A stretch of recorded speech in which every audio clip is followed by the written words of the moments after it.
வணக்கம் மாணவ மணிகளா, எல்லோரும் எப்படி இருக்கீங்க? சௌக்கியமா? தமிழ் பாடமும் சூழ்நிலை பாடம் படிக்கிறதுக்கு தயாராக இருக்கீங்க இல்லையா? உங்களுடைய பாடப்புத்தகமும் குறிப்பேடும் எடுத்து தயாராக இருக்கீங்க இல்லையா? எந்த பாடத்துக்கு வந்திருக்கோம் தெரியுமா? மந்திரமணி. பாடத்தோட பேர் என்னது? மந்திரமணி. 6வது பாடம் மந்திரமழை எடுத்துக்கோங்க. மழைனா உங்களுக்கு தெரியும் இல்லையா? அது என்ன மந்திரமழை? ஓம் ஹ்ரீம் அப்படின்னு சொல்லிட்டு மந்திரம் சொன்னா மழை வரும். அதுதான் மந்திரமழை இல்லையா? ஒரு மந்திரம் சொன்னா மழை வரும். குழந்தைகளே, மழை எங்கிருந்து வருதுன்னு உங்களுக்கு தெரியும். எங்கிருந்து வருது? வானத்திலிருந்து இல்லையா? வானத்திலிருந்து வரக்கூடிய மழை தருவது யாரு? மேகம். மேகம்னா அதுக்கு இன்னொரு பேர் என்ன தெரியுமா? முகில். அந்த மேகம் நமக்கு மழை தருது இல்லையா? அப்ப அது இப்படி மேகம் எப்படி அந்த வானத்தில் உண்டாச்சு? நம்ம ஒரு சோதனை செய்து பார்க்கலாமா? அந்த சோதனையை பார்த்தா உங்களுக்கு மேகம் எப்படி உருவாச்சு அப்படின்னு தெரியும். சரி, சோதனையை பார்க்கலாமா? பாருங்க சோதனையே. இதோ ஒரு துளி தண்ணியை நான் இங்கே ஊற்றிருக்கேன். இந்த தண்ணிக்கு என்ன மாற்றம் அப்படின்னு பாருங்கள்.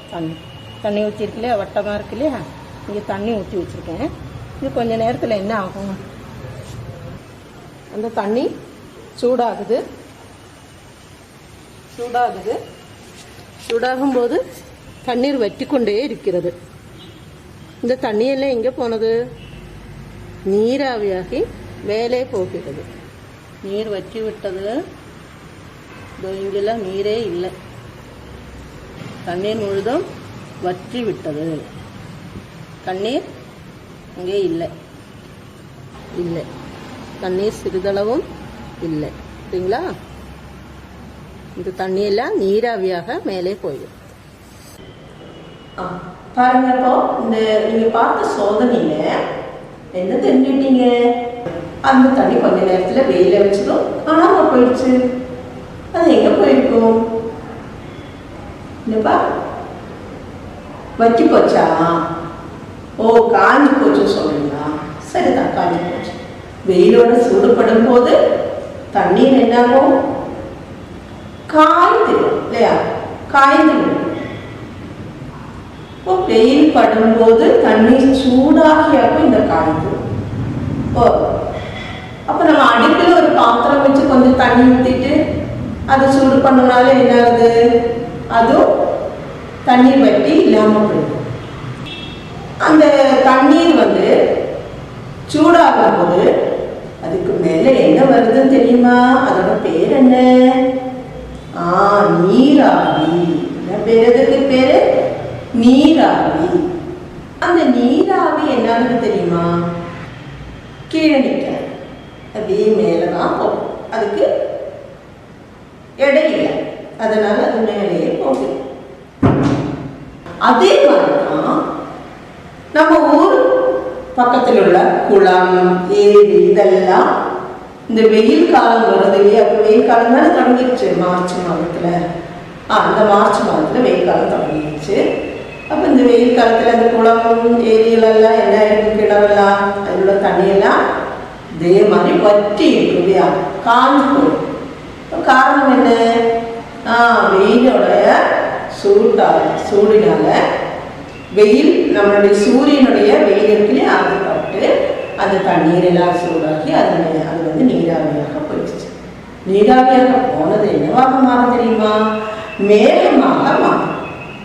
அந்த நீராவி என்னாச்சு தெரியுமா? அப்படியே மிதந்து வரும். அதுக்கு எடை குறையும். அதனால அப்படியே காட்டி போட அப்படி மெதுவாக செஞ்சு வந்துட்டே இருக்கும். அப்போ மேகங்கள் எல்லாம் நிறைய வானத்தில் போய் தோன்றும். பாருங்க, வானத்தில் தோன்றுவதே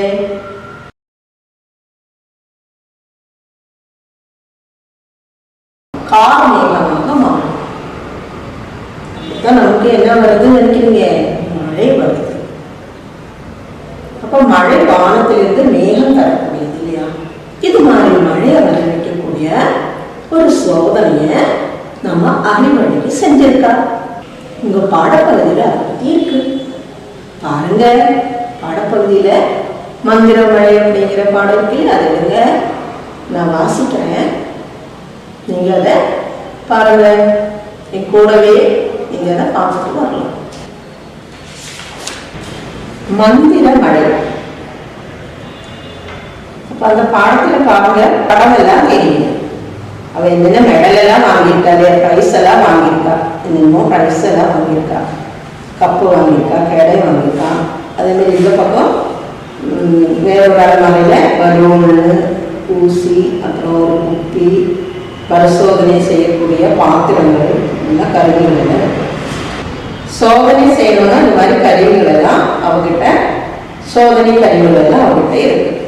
சரி, பாடத்தை பாருங்க, வாசிக்கிறேன். என்ன நினைத்தது மழை பெய்யுமா? தண்ணீர் உங்கள் பேச்சை கேட்குமா? நம்புவதற்கு கடினமாக இருக்கிறது. குழந்தைகள் அறிவழகை ஐயத்தோடு பார்த்தார்கள். நான் செய்யும் பரிசோதனையை பாருங்கள், அப்புறம் சொல்லுங்கள் என்றபடி அறிவழகை தன் அறையை நோக்கி நடந்தாள். குழந்தைகளும் அவளை பின்தொடர்ந்தார். கவனமாக வாருங்கள், பொருள்கள் எல்லாம் பத்திரம், அறிவழகை எச்சரித்தார். அவள் பரிசோதனைகள் செய்ய தொடங்கினாள். குழந்தைகள் ஆர்வத்தோடு அவளை கவனித்தார்கள். இதோ ஒரு வாடை நிறைய தண்ணீர் உள்ளது. இந்த நெகிழி குப்பியில் தண்ணீர் நிறைக்கப் போகிறேன். குழந்தைகளே, வாசிச்சதை நீங்க கேட்டீங்க இல்லையா? உங்களுக்கு தெரிஞ்சதா என்ன வாசிச்சோமா? அறிவழகி நண்பர்களை கூட்டிட்டு போய் அவளுடைய பரிசோதனை கூடத்துல அவ ஏதோ ஒரு பரிசோதனை செய்ய போறா இல்லையா? அறிவழகி என்ன செய்தாலும் மறுபடியும் நான் படிக்கிறேன் பாருங்க. பாடப்புத்தகத்தை எடுத்து பாருங்க, நான் பாடப்புத்தகத்தை காட்டுறேன், நீங்க அதை பார்த்து அதே மாதிரி அந்த வரிகள்ல நீங்களும் படிச்சுக்கலாம். சரியா? பாருங்க பாடத்தை. ஒரு நெகிழி குப்பியை எடுத்தாள். வாழைக்குள் குப்பி மூழ்கும்படியாக பிடித்தாள். குப்பியில் தண்ணீர் ஊற்றினாள். மூடியான குப்பியை மூடினாள். அந்த குப்பியை மேலே தூக்கினாள். குழந்தைகள் ஆர்வத்தோடு குப்பியை பார்த்தனர். ஓ மழை கடவுளே, இப்போது மழை பெய்யட்டும் என்று சொன்னாள். குப்பியின் மூடியை மெல்ல திறந்தாள். என்ன ஆச்சரியம்! அவன் என்ன செஞ்சா? குப்பியோட மூடிய அப்படியே மெதுவா திறந்தான். திறந்தது என்ன ஆயிடுச்சு தெரியுமா? என்னாச்சுன்னு என்ன வந்திருக்கும்? பாட்டில் தண்ணி அப்படியே என்ன ஆயிடுச்சு, அப்படியே மழை மாதிரி ஒழுகிச்சு இல்லையா? சரி, அடுத்த பக்கம் பாருங்க, மறுபடியும் படிக்கிறேன். என்ன ஆச்சரியம்! குப்பியின் அடிப்பகுதியிலிருந்து தண்ணீர் கொட்டியது. மழை பெய்வது போல் தண்ணீர் கொட்டியது. நீங்கள் மூடியை திறந்ததால் தான் மழை பெய்கிறது. மேரி தான் கவனித்ததை சொன்னார். ஆம், சரிதான். ஆனால் மூடியை திறக்கும் போது என்ன நடக்கிறது? அறிவழகி சிரித்தபடி கேட்டார். அங்கு ஒரு நிமிடம் அமைதி நிலவியது. காற்று உள்ளே புகுகிறது, தண்ணீரை கீழ் நோக்கி தள்ளுகிறது. சரியாக்கா? சௌமியா உறக்க கூறினாள். பாராட்டுக்கள் சௌமியா, நீ ஊகித்தது முற்றிலும் சரி, அறிவழகி சொன்னார். எல்லோரும் கரவொலி எழுப்பி சௌமியாவை பாராட்டினார். இப்ப குழந்தைங்கள என்ன கதை நடந்தது? நம்ம வாசிச்சு போது என்ன நீங்க தெரிஞ்சுக்கிட்டீங்க? அறிவழகி ஒரு பரிசோதனை செய்யறான். அவ மூடியை இப்படி திறந்ததும் தண்ணி என்னாச்சு, மழை மாதிரி கொட்டிடுச்சு. அப்புறம் மூடி அடிச்சதும் மழை கொட்டுறது நின்றுடுச்சு. இதை யாரு கவனிச்சா? ஏறி கவனிச்சா இல்லையா?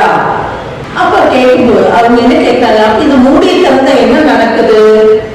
மூடியை திறந்தா அதுக்குள்ள என்ன போகுதாமா? காற்று போகுது இல்லையா? இப்ப காற்று அப்படியே வேகமா போய் அதை தள்ளுது. தண்ணியை தள்ளும் போது அந்த பாட்டில் உள்ள தண்ணி கீழே துளை போட்டிருக்கு இல்லையா, பாட்டிலுக்கு அடியில அதனுடைய தண்ணியுடைய போட்டு அப்புறம் மூடிய அடிச்சதும் காற்று உள்ள போவாங்க இல்ல, அந்த தண்ணி தள்ளத்துக்கு காற்று, அதனால தண்ணி நின்றுச்சு.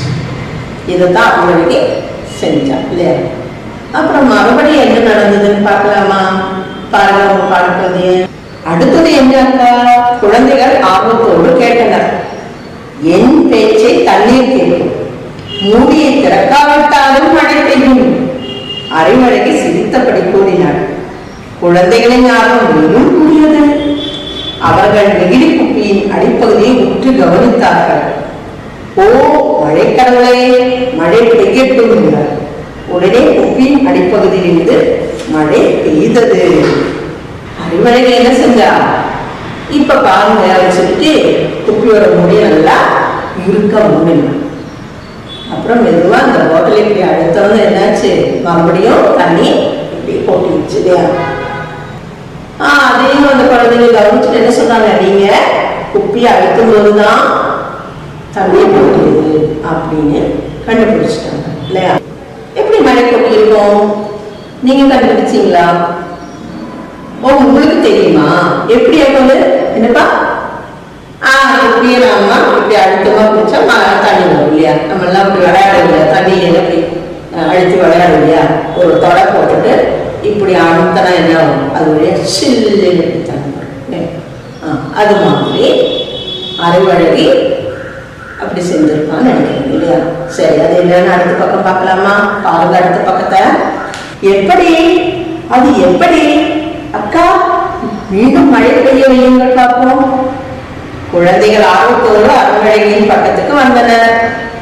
அறிவழகி மீண்டும் மழை பெய்வித்தார்கள். நான் கண்டுபிடித்து விட்டேன், நீங்க குப்பியை அழுத்துகிறீர்கள். அப்படி அழுத்தும் போது மழை பெய்கிறது. ஆஹா, அருமை என்றாக கவனித்தார். அப்படி அழுத்தும் போது நடப்பது என்ன? அறிவழகி கேட்டார். குப்பிக்குள் இருக்கும் காற்று தண்ணீரை கீழ் நோக்கி தள்ளுகிறது. அதுதான் சொன்னார். ஆஹா, அருமையாக யோசித்தார். அறிவழகி பாராட்டினார். அந்த பரிசோதனையில அறிவழகி என்ன காட்டினா? அந்த மூடிய திறக்காமலும் என்ன நடந்தது, தண்ணி கொட்டியது இல்லையா. பாட்டிலிருந்து தண்ணி கொட்டியது.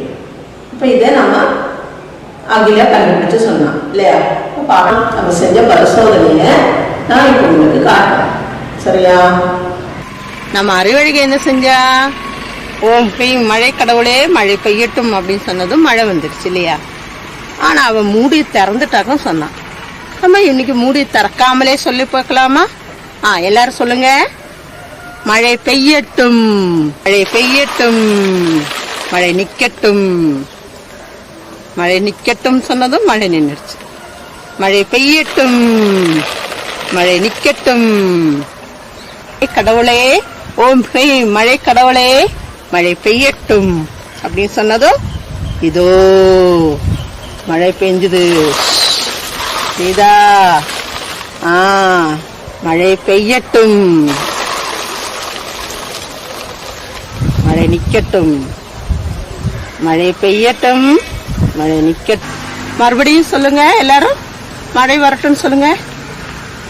மழை வரட்டும், மழை நிக்கட்டும். நின்றுச்சு இல்லையா. இப்ப என்ன காரணம்? இப்ப மூடி ஒன்னும் திறக்கவே இல்லையே. மூடி திறக்காம தானே பாருங்க மழை வருது. இப்ப நின்றுச்சு. மழை வருது, நின்றுச்சு இல்லையா. இப்ப காரணம் என்ன? என்ன வாக்கும்? என்ன காரணம்? இதோ கை வச்சிருக்க இல்லையா, இந்த இடத்துல ஒரு தொலை போட்டிருக்கேன் பாருங்க. அதனால தான் தண்ணி கீழே விழுந்தது. மழை வருது. நான் தொலைய தொட்டா அடைச்சிருச்சு, தொலைய தொட்டதும் அடைச்சிருச்சு. இப்போ தண்ணி வர்றதும் நின்றுச்சு. பாத்தீங்களா பரிசோதனைய? அதுல என்னென்ன பொருட்கள் நம்ம எடுத்தோம் உங்களால எழுத முடியுமா? எழுதி கொடுங்க நோட்ல. மந்திரமழை படத்தோட பேர் எழுதிக்கீங்க. மந்திரமழை 6வது படம் இல்லையா. பரிசோதனை 1. மழை பெய்யட்டும் எழுதிட்டு என்னென்ன கருவிகள் எடுத்தோம்? அதுல தேவையான பொருட்கள், சோதனை செய்ய தேவையான பொருட்கள் என்னென்ன? துளையிட்ட ஒரு நெகிழி குப்பி இல்லையா. அடுத்தது தண்ணீர், ஒரு வாளி. இது எழுதியாச்சுன்னா இதையில நம்ம என்ன செஞ்சோம்னு எழுதணும் இல்லையா. நம்ம என்ன செய்தோம்? அதுக்கு நம்ம செய்த முறை அப்படிங்கறத எழுதிங்க. துளையிட்ட நெகிழி குப்பியில் தண்ணீரை நிறுத்தி வைக்கும். பக்கவாட்டு துளையில் விரலால் அழுத்தி பிடிக்கவும். அப்புறம் என்ன நடந்தது அதை எழுதணும். குப்பியை செடியின் மேலே நம்ம பிடித்து வைக்கணும் இல்லையா? அப்புறம் மெதுவாக விரலை எடுத்தால் மழை போல் நீர் வருகிறது. துளையை விரலால் அழுத்தி மூடினால் தண்ணீர் வருவது நின்று விடுகிறது. இதாக நம்ம செய்த முறை அப்படின்னு எழுதுறது. அடுத்து நம்ம என்ன எழுதணும்? இதுல இருந்து நம்ம என்ன தெரிந்து கொண்டோம்னு எழுதணும். துளை வழியாக காற்று நுழைந்து குப்பியில் உள்ள தண்ணீரை அழுத்துகிறது. அதனால் தண்ணீர் வெளியே வந்தது. துளையை மூடும்போது காற்றின் அழுத்தம் இல்லை, தண்ணீரும் வருவதில்லை. இப்படி நம்ம பரிசோதனை குறிப்பு எழுதி கொள்ளணும். சரியா? சரி, இது இப்படி எழுதுறதுதான் பரிசோதனை குறிப்பு அப்படின்னு சொல்றது. சரியா? நீங்க 2ஆம் வகுப்புல எல்லாம் எழுதுறதுக்கெல்லாம் பழகிட்டீங்க இல்லையா? அப்ப நம்ம இந்த பரிசோதனை குறிப்பு நான் இப்ப மறுபடியும் நம்ம பரிசோதனை குறிப்பு இங்க காட்டுறேன். நீங்க அதை பார்த்து நீங்க எழுதிக்கலாம். சரியா? இப்ப பார்த்து வச்சுட்டீங்க இல்லையா? எழுதிக்கலாம். எழுதிக்கீங்க. இது வேற பரிசோதனை என்னன்னு பாத்தீங்கன்னா, நம்ம இப்போ ஒரு துணி துவைச்சு போடுறோம்னு வச்சுக்கோங்க இல்லையா? நல்லா துவைச்சாச்சு. அதை எடுத்து நம்ம என்ன செய்யறோம்? காய வைக்கிறோம் இல்லையா? காய வைக்கும்போது கொஞ்ச நேரம் வந்து அந்த துணி என்ன ஆயிடுச்சு? காஞ்சிருச்சு. நனவு அந்த ஈரம் எல்லாம் போயிடுச்சு. அந்த துணியில் உள்ள ஈரம் எல்லாம் வெயில் பட்டும் காற்று பட்டும் காற்றில் வச்சு விடுவோம். அது பட்டு என்ன ஈரம் எல்லாம் காஞ்சிருச்சு. அப்ப இந்த ஈரம் எல்லாம் எங்க போனது? நீராக மேல மேகமாக மாறி போகும். சும்மா ஒரு துளி 2 துளி கிடையாது, நிறைய. அதே மாதிரி நிறைய தண்ணீர் இருக்கக்கூடிய இடங்கள் அதெல்லாம் என்னடா குளம், ஏரி, அப்புறம் நதி, அணைக்கட்டு, நமக்கு கிணறு, அப்புறம் கடல். இதுல எல்லாம் தண்ணீர் நிறைஞ்சு இருக்கு. கடலை தான் தண்ணீர் நிறைய இருக்கிற இடம். அது ஆழமான இடம். பூமியில ஆழமான இடம் எது? கடல். இந்த வெயில் காலம் வரும்போது குளம், ஏரி எல்லாம் வற்றி போகுது. கிணத்துல உள்ள தண்ணி எல்லாம் வற்றி. அப்ப இந்த தண்ணி எல்லாம் எங்க போகுது? பாருங்க, உங்களுக்கு கேள்வி கொடுத்துருக்காங்க. குளத்திலையும் குட்டையிலையும் உள்ள தண்ணீர் எல்லாம் எங்கே போகிறது? பாடப்பகுதியில் இருக்கு இல்லையா? செயல்பாட்டுல அதுல இருக்கு. பாருங்க, பதில் என்ன எழுதணும்? எங்க போகுதுன்னு நினைக்கிறீங்க? வெயில் பட்டு தண்ணீர் எல்லாம் நீராவியாக மாறி வானத்துக்கு போகுது. அதுதான் இல்லையா? அதுதான் சரியானது. நீராவியாக மாறி வானத்துக்கு செல்லுது. அதாவது வெயில் பட்டு நீராவியாக மாறி வானத்துக்கு செல்கிறது. நம்ம நினைக்கலாம், என்னது நீராவி ஆச்சா? எங்க நீராவி எப்படி தெரிஞ்சுக்கலாம்? இப்ப நம்ம உடம்புல கூட நீராவி இருக்கும். அதை எப்படி தெரிஞ்சுக்கலாம்னா, ஒரு கண்ணாடி எடுத்து அதுல அப்படின்னு ஊதிப்பாங்க. கண்ணாடியில என்ன இருக்கும்? ஒரு மங்கள தண்ணி இருக்கும் இல்லையா? அதுதான் நம்ம உடம்பு சூடாகும் போது நம்ம உடம்பில் உள்ள தண்ணி நீராவியாக மாறி வெளியே வருது. நம்ம உடம்பு சூடா இருக்கு இல்லையா? அதே மாதிரி நம்ம இங்க எல்லாம் நீராவி இருக்கு, நம்மளை சுத்திர நீராவி. அதை எப்படி தெரிஞ்சுக்கலாம்? பாருங்க, நீங்க பரிசோதனை டீச்சர் செய்தி காட்டுறேன், செஞ்சு காட்டுறேன். அதுல நீங்க பாருங்க என்ன நடந்தது, அதுக்கு என்னென்ன பொருட்கள் எடுத்தோம் அப்படின்னு கவனிச்சுக்கோங்க. என்னென்ன செஞ்சோம்னு கவனிச்சுக்கோங்க. இது ஒரு பரிசோதனை குறிப்பா நீங்க எடுத்து செய்யணும். சரியா? சரி, பாருங்க இந்த பரிசோதனைய. இங்கே நான் ஒரு டம்ளரை எடுத்து வச்சிருக்கேன். இந்த டம்ளர்ல ஓட்டையோ எதுவும் இல்லை, நல்ல ஒரு டம்ளர் தான். இந்த டம்ளருக்குள்ள நான் இப்போ கொஞ்சம் பனிக்கட்டுகளை போட போறேன். பாருங்க, பனிக்கட்டுகளை நான் போட்டு வைக்கிறேன். ஐஸ்ன்னு சொல்லுவோம் இல்லையா, ரொம்ப ஜில்லுன்னு இருக்குமே. இப்போ பனிக்கட்டி எல்லாம் இந்த டம்ளரில் நிறைச்சி வச்சாச்சு. பார்த்தீங்களா? கொஞ்ச நேரம் பொறுத்து பார்ப்போம் என்ன நடக்குதுன்னு. நீங்களும் வீட்டில் இது மாதிரி செஞ்சு பார்க்கலாம். பாருங்க, இப்போ நான் டம்ளரோட பக்கவாட்டை காமிக்கிறேன். அதுல எல்லாம் என்ன இருக்கு? அதுல எல்லாம் தண்ணீரோடைய படிவங்கள் படிஞ்சிருக்கு இல்லையா? தண்ணீர் படிஞ்சிருக்கு. எங்கிருந்து இந்த தண்ணீர் வந்ததுன்னு நினைக்கிறீங்க? பாருங்க, சுற்றிலும் இருக்கு. பார்த்தீங்களா? அப்ப இந்த தண்ணீர் எல்லாம் எப்படி வந்திருக்கும்? இந்த தண்ணீர் பக்கவாட்டில் நிறைய வந்திருக்கு இல்லையா? இதெல்லாம் எப்படி வந்திருக்கும்? இந்த காற்றில் என்ன இருக்கப்போ நீராவி இருக்காது. இந்த டம்ளரை சுற்றி படும்போது உள்ளே இருக்கிற அந்த ஐஸ் என்ன செய்யுது? இதில் குளிர்விக்குது இல்லையா? அப்போ நீராவி குளிர்ந்து என்ன ஆகும்? தண்ணீர் ஆகும். அப்போ சுற்றிலும் இருக்கிற நீராவியை குளிரச் செய்து தண்ணீராக மாற்றி டம்ளரோட சுற்றிலும் அது படிஞ்சிருக்கு. பார்த்தீங்க இல்லையா? பார்த்தீங்களா பரிசோதனையை? நீங்களும் கூட உங்கள் வீட்டில் இந்த மாதிரி பொருட்கள் இருந்ததுன்னா நீங்களும் கூட இதை செஞ்சு பார்க்கலாம். டீச்சர் காமிச்சு கொடுத்தேன் இல்லையா? இது மாதிரி நீங்களும் வீட்டில் இதை மாதிரி செஞ்சு பார்க்கலாம். அப்போ இதில் நம்ம என்ன தெரிஞ்சது? டம்ளருக்கு வெளியே பாருங்க, என்ன தெரிஞ்சது? என்ன தெரிஞ்சது? நீர் துளிகள் அந்த டம்ளருக்கு மேலே இருந்தது இல்லையா? நம்ம நீர் துளி ஒன்றும் அப்படி வச்சுக்கலையே, உள்ளதானே ஐஸ் போட்டோம். ஆனால் டம்ளருக்கு வெளியே தானே நீர்கள் தெரிஞ்சுது. அது காரணம் என்ன? நம்மளை சுற்றியுள்ள காற்றுல நீராவி இருக்கு. அந்த ஐஸ் உள்ள பொருட்களே அது குளிர செய்யும் இல்லையா? குளிர்ச்சியான பொருள். அப்போ இந்த நீராவி குளிர்ந்தால் என்ன வரும்? தண்ணீராக மாறும். அதைத்தான் நம்ம அதில் தெரிஞ்சுக்கணும் இல்லையா? இப்போ பரிசோதனை குறிப்புங்கிறதுல நீங்கள் இதையும் எழுதிப்பாங்க. இதை வீட்லேயும் நீங்கள் செய்யணும். உங்களுக்கும் இந்த பரிசோதனை செய்யும் பழக்கம் உண்டாகட்டும்.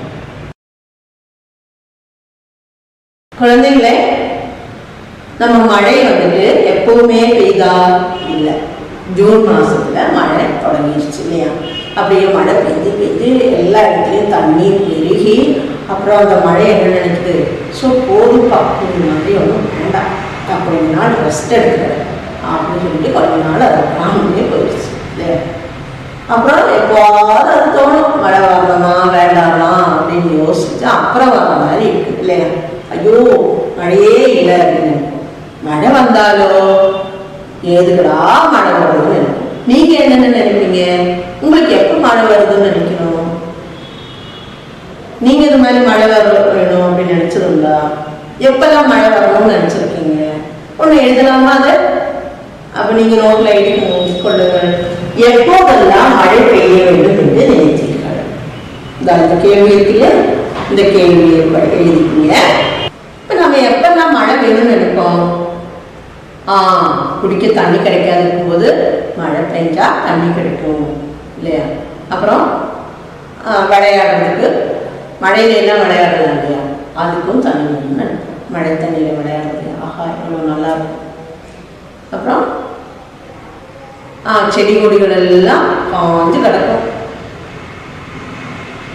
ஒரு மழை கிடைச்சா அதுக்கு நல்லா குளிர்ச்சியா சுகமா இருக்கும் இல்லையா? அதுக்கும் தண்ணி குடிச்ச மாதிரி இருக்கும் இல்லையா? அதுக்கும் மழை வேணும்னு நினைக்கும். அப்புறம் புழுதி எல்லாம் நிறைஞ்சிருக்கும் இல்லையா? மழை இல்லாம ரோட்லையும் எல்லா இடத்துலையும் புழுதியா இருக்கும். அதெல்லாம் படித்து போறதுக்கு இல்லாம ஆகிறதுக்கும் என்ன செய்யணும்? மழை வேணும்னு நினைப்போம். இப்படி நிறைய தேவைகளுக்காக மழை வேணும்னு நினைப்போம் இல்லையா? அதையெல்லாம் நீங்க நோட்ல எழுதிக்கணும். அப்ப மழை எப்பவுமே வந்தா நல்லா இருக்குமா? இல்ல, எப்போதும் மழை வேண்டாதுன்னு நீங்க நினைக்கிறீங்க. அடுத்த கேள்வி பாருங்க, எப்போதும் மழை வேண்டாதுன்னு நினைக்கிறீங்க. அந்த கேள்வி எழுதிக்கீங்க. பாடப்புத்தகத்தில் உள்ள கேள்வி தான் நான் போடுறேன். நினைத்தவுடன் அப்படிங்கிறது இல்லையா? அந்த கேள்வி பாருங்க, அந்த பாடப்பகுதியை நான் காட்டுறேன். அங்க கேள்வி, மூணாவது கேள்வி இருக்கு இல்லையா? எப்போது வேண்டாம் என்று நினைக்கிறீர்கள். அதுக்கு பதில் என்ன எழுதலாம்? அந்த கேள்வி தெரிஞ்சது இல்லையா? அந்த கேள்விக்கு என்ன பதில் எழுதலாம்? மழை வேண்டாம் நினைக்கிறது இருக்கும்.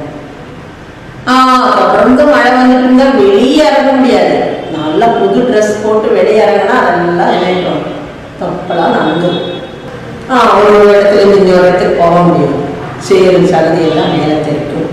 ஒரு வண்டியில போனா அடுத்த வண்டியிலிருந்து தண்ணி அப்படியே மேலே தெரிக்கும். அப்புறம் தொடர்ந்து மழை பெய்துட்டு இருந்தா செடிகள் எல்லாம் அப்படியே தான் இருக்கும். சில செடிகள் எல்லாம் அப்படியே அங்கேயே போயிடும். அப்புறம் வீடெல்லாம் சிலவங்களுக்கு வீடெல்லாம் சரி பண்ண வேண்டியிருக்கும். மழை வருதுன்னா சரி பண்ணாமல் தான் ஒழுகும். பொருட்களை எல்லாம் வெளியெல்லாம் வைக்கவே முடியாது. அதையெல்லாம் நம்ம என்ன செய்யணும், நனையாமல் இருக்கிற பொருள் எல்லாம் என்ன செய்யணும், வீட்டுக்குள்ளே தான் வச்சுக்கணும். துணி காய போடணும்னா வெளியே காய போட முடியாது, எல்லாம் வீட்டுக்குள்ளேயே தான் காய போடணும். அங்கே இருக்கும் துணி காயாது, இப்படி பல பிரச்சனைகளும் நமக்கு வரும் இல்லையா. அப்போ அதெல்லாம் நீங்கள் எழுதலாம். அப்போதானே நீங்கள் ஐயோ எதுக்குடா மழை வருது அப்படின்னு நினைப்பீங்க இல்லையா.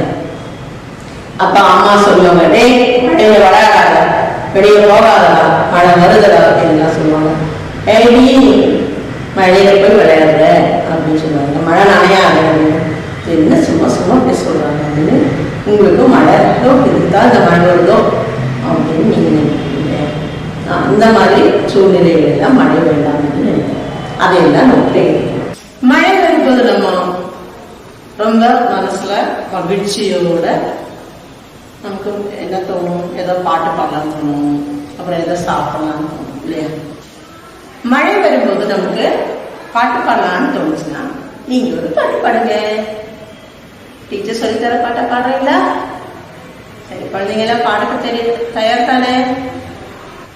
மழை மழை வந்தது பாடுங்க.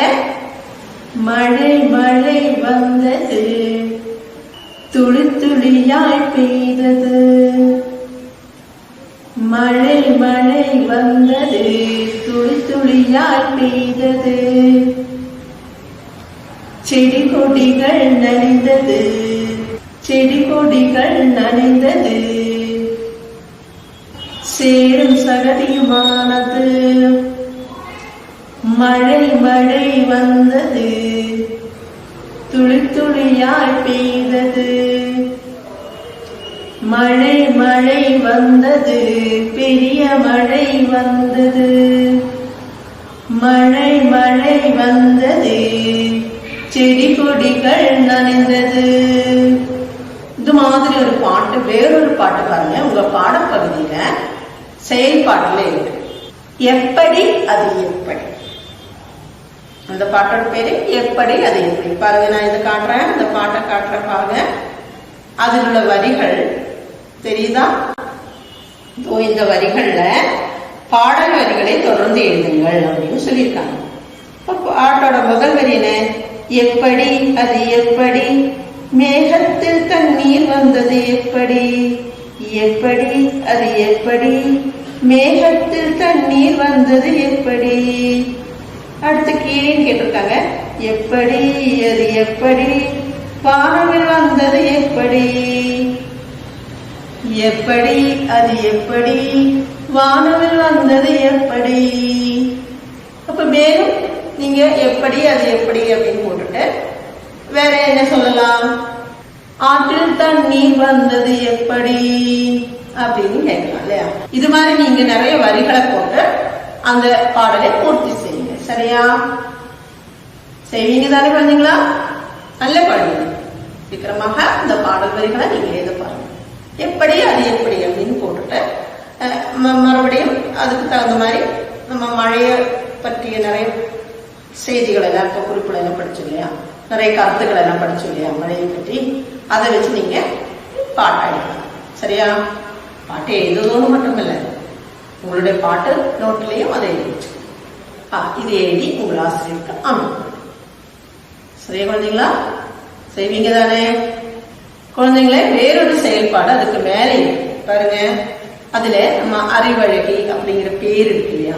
அப்ப பேரு அப்படிங்கிற போது ஒருத்தரோட பேரை வந்துட்டு ரெண்டு பேர் செஞ்சு, அப்ப அறிவழகி அப்படின்னா அறிவு அழகி அப்படிங்கிற ரெண்டு பேர் செஞ்சுட்டாக்கும் அறிவழகி அப்படின்னு மாறும்.